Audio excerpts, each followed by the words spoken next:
I think if phase 1 and 2 were all about starting and sort of consolidating the work that we do, phase 3 asked a very big important question.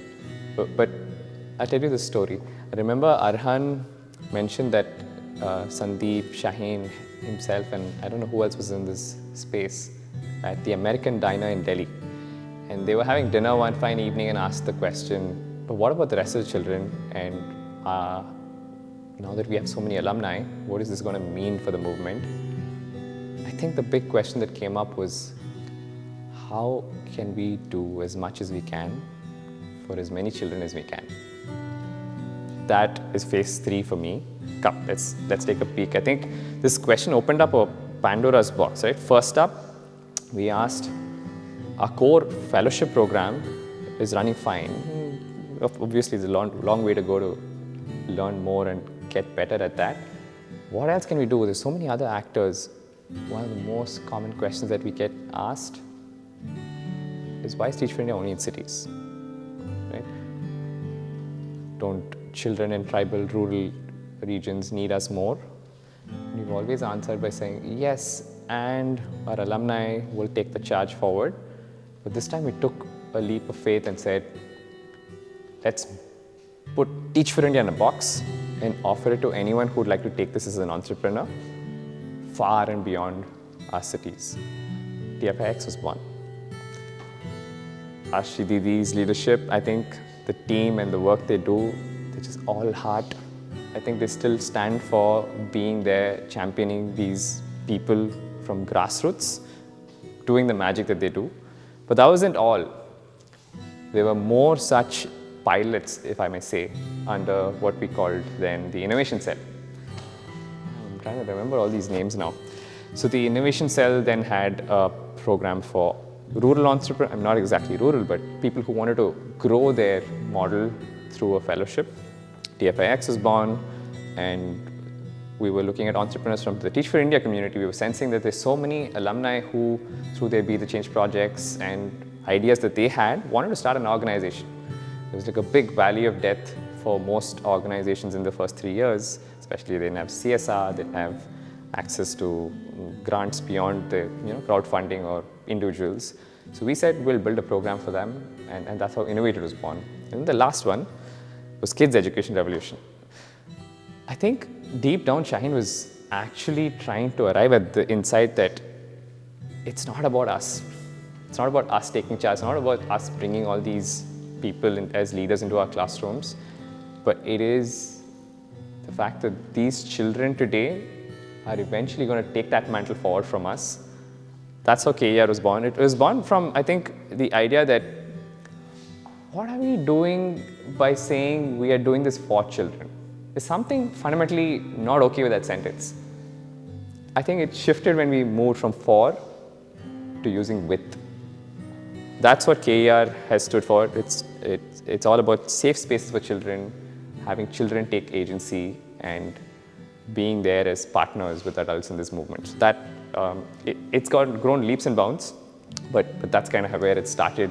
And when we were thinking about how do we reach as many, how do we put our word out? Like Teach for India has been focused all about how do we get our operations right, our fellowship running, and people internally. We realized that the first ever book, Redraw India, it's been a long time since we told our story, and now the story has gotten much more richer, right? Because we have the story not of Teach for India anymore, but of so many alumni. I think the Grey Sunshine was an attempt to capture just that. Take a few examples of those alumni stories. I don't think any book can do justice to all the amazing stories of our alumni, but this comes close to trying to paint a picture of people from different journeys, from Tarun, who sort of had his own challenges growing up with parents who insisted that he follows the beaten track, to Anurag, who grew up experiencing poverty at different points in life himself, to Nalika and so many others. And this book and the show that we did alongside that to be able to try and get the message across that there is a truth of a current reality of India and its education crisis. And there are these tiny sort of proof points that are emerging, and no one's even heard of these. And we wanted to get that message out to as many people as we can. I think there was a tipping point somewhere.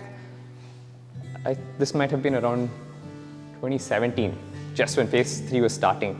And that tipping point was, for the first ever time, we had more alumni than we had fellows. That moment when the number of alumni started to tip the scales and we crossed the critical threshold, we were asking ourselves some really tough questions.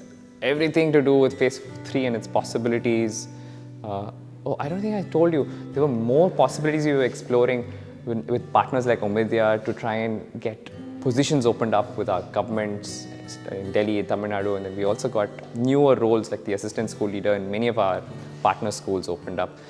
There's something about trying to infuse the right talent in the right place and bringing people together in different cities, the birth of Darbar. So much was happening, but we had to pause. We had to pause twice, and the first time we had to pause was when we just were moving a little too fast and were present to the number of questions that were asked about the people in this movement, in this community. And in all fairness, it meant we had to slow down a little bit and try and explore how can we strengthen our own systems within the organization. Systems for fairness, systems for safety, well-being, support. A lot of that work happened through Project Line. One of the things that came up was a our internal complaints committee became really strong and far more structured, and it's grown leaps and bounds even from then. But it was a much needed pause for us to hold the mirror to ourselves. This pause really made us stronger, and there was another one, and this was the one that the world experienced a lot more, which is COVID-19. And all of a sudden we were like, oh no, there's so much momentum building up. We paused, we sort of took stock of our own systems and processes. We've gotten that strengthened, and now what?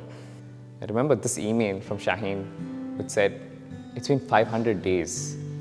And by that time, there's so many other countries that had reopened schools. India had opened pubs, malls, all the public spaces except schools. And for our children especially, throughout COVID-19, we did a bunch of things, right? We did distribution of rations and food supplies because we really knew that that was what they needed, masks, whatnot. We raised money to actually get tablets in place, and we wanted to make sure children and phones and data packs and security in those phones so that children are still able to continue to learn. The pandemic clearly exacerbated the whole divide between those with the means and those without it, because those with the means continue to still have access to a lot of online material to learn from.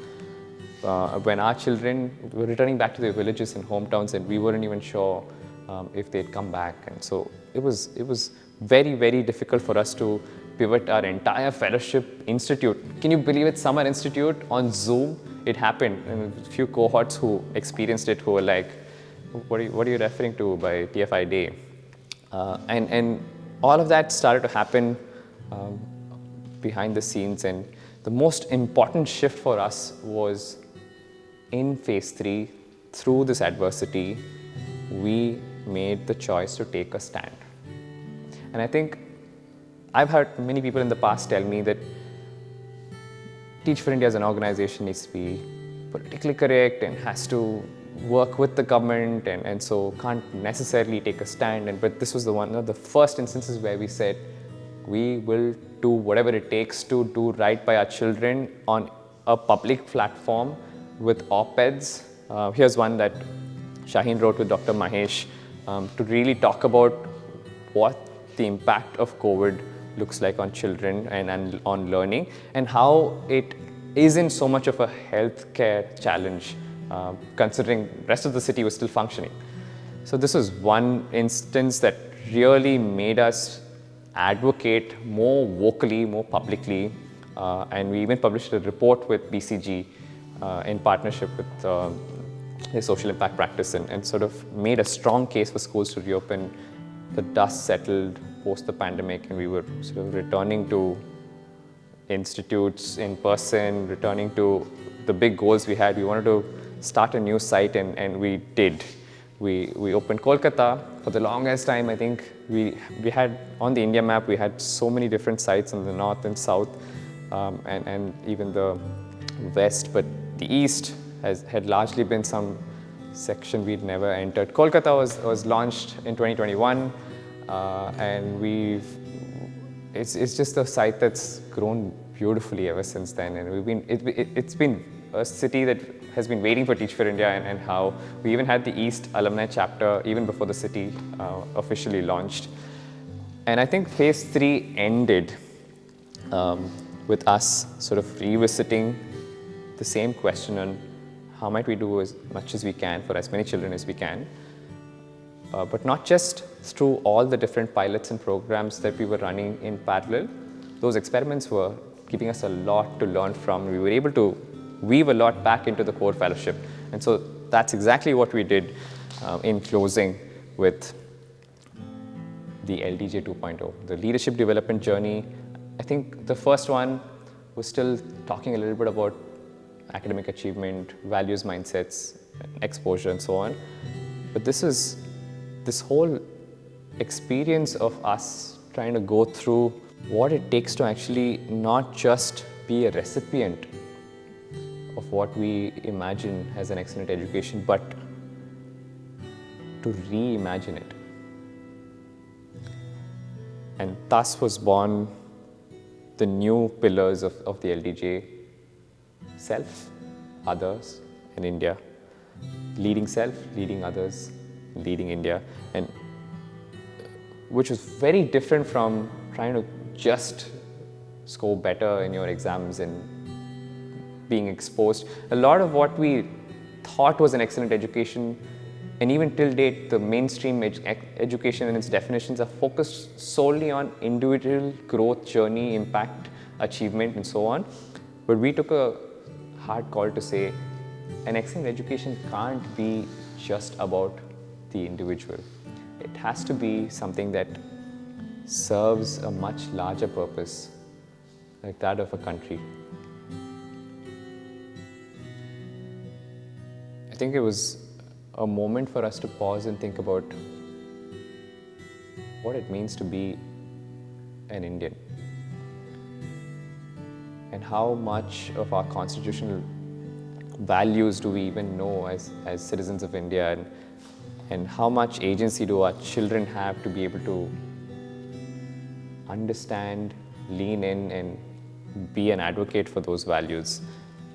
Yeah, I think phase 3 pushed us with so many instances within the country and the world to really ask ourselves the question, but what is an excellent education?